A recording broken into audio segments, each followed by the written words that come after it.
ہم سے اسماعیل نے بیان کیا، ان سے مالک نے، ان سے ابن شہاب نے، ان سے عبیداللہ بن عبداللہ بن عتبہ نے، وہ عبداللہ بن عباس رضی اللہ تعالی عنہ سے روایت کرتے ہیں کہ میں ایک مرتبہ گدھی پر سوار ہو کر چلا۔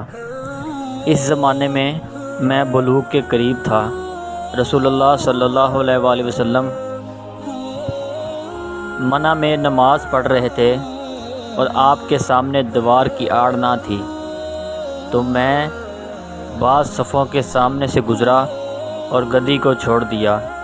وہ چرنے لگی، جبکہ میں صف میں شامل ہو گیا، مگر کسی نے مجھے اس بات پر ٹوکا نہیں۔